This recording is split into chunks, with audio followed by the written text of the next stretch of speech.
Hi, welcome back to another late night video with Erica.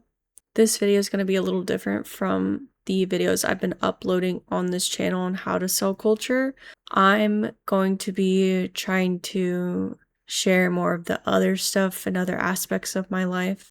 I am wearing this Active Learning University of Georgia sweater in theme of what I'm about to share today, and that's a pipetting practice activity that I don't think I developed. I feel like I did get this idea offline somewhere, but I wanted to make a video about how I go about teaching specific pipetting practice activities. So in learning to do cell culture, one of the hardest things to learn is proper pipetting technique, and it's really crucial and key for students to learn that, obviously, to have success in the lab and in their experiments. While you could give a student pipettes and some water and have them practice, picking up certain volumes and calculating things of that nature, it's hard to capture some of the stuff that you just kind of have to learn in the process, if you will.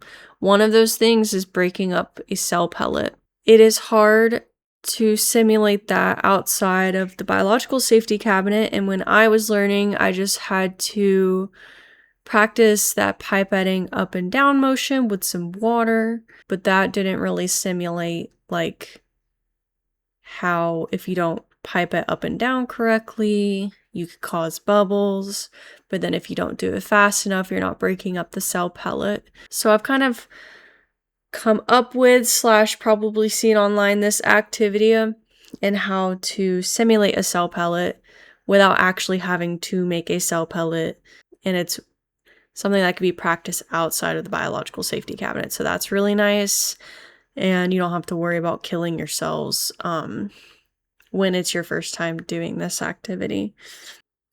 I may post other pipetting activities as I find more time in my schedule, but this one has been the most helpful one for me to do with students. It requires a little bit of preparation the day before and making the cell pellet, but I'm telling you, it's so worthwhile. I truly see students get comfortable with breaking up a cell pellet once they've done this activity. And I've had success at all ranges, I would say. Even people who are brand new to pipetting, they pick it up once they've practiced a couple times with the fake cell pellets. So yeah, what am I actually making?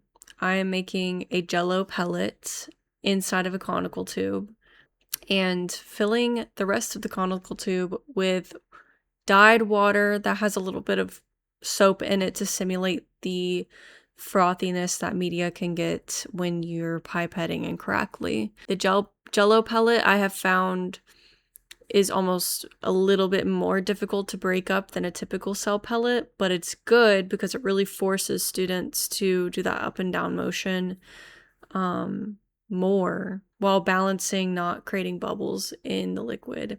I like to do Jello pellets in a 15 milliliter conical tube.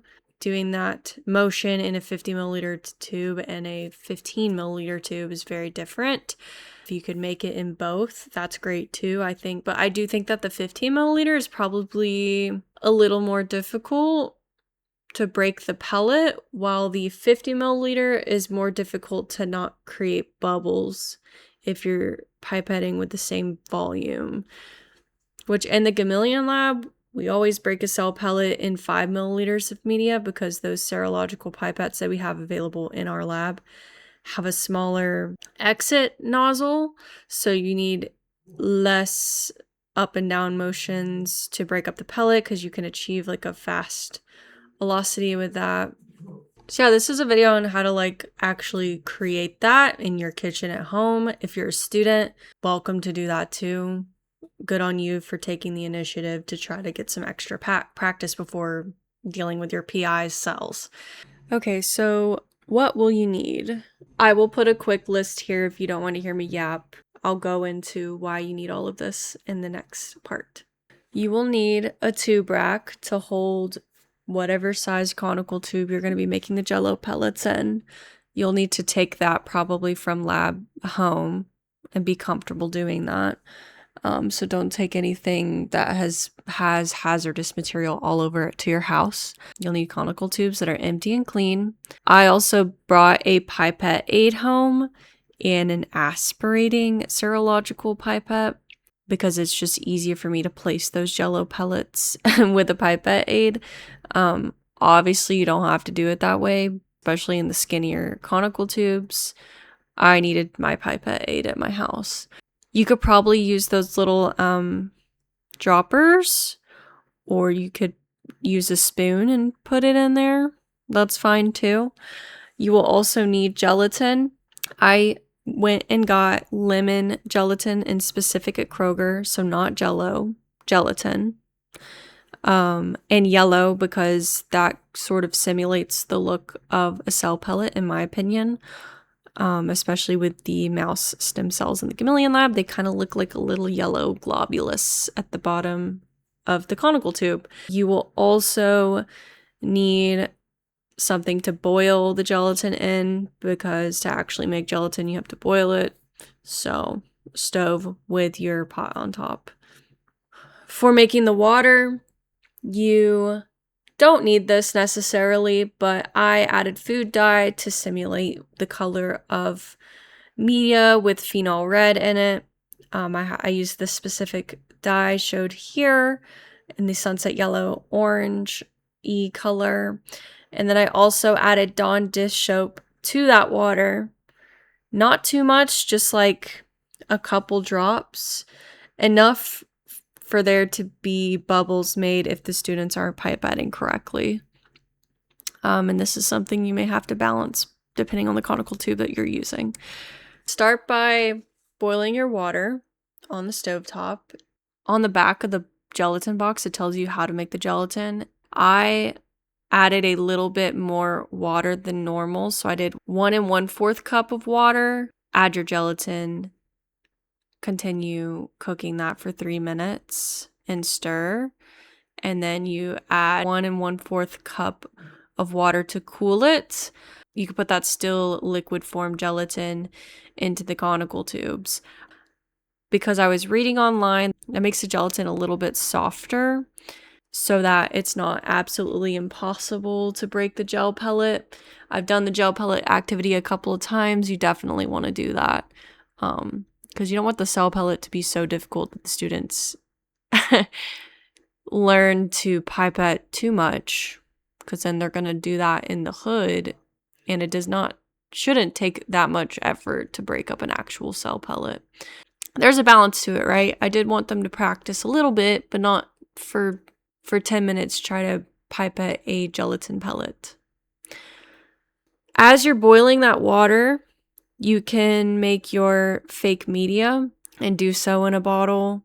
You can just put water in there, add your Dawn dish soap just a little bit at a time, add a couple drops of the food coloring to like 1,000 milliliters of water, and shake it up and see if the bubbles form in a way that's comparable to actual media.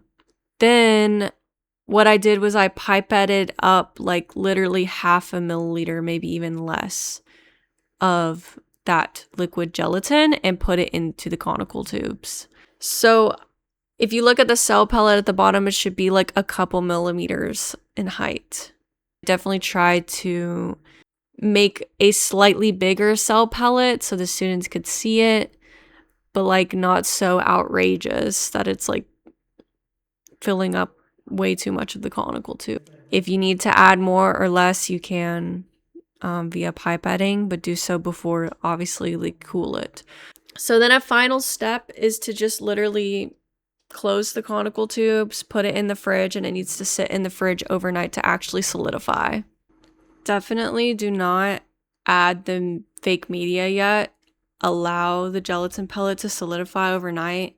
And I wouldn't even add the fake media until right before students are getting ready to break up the cell pellet.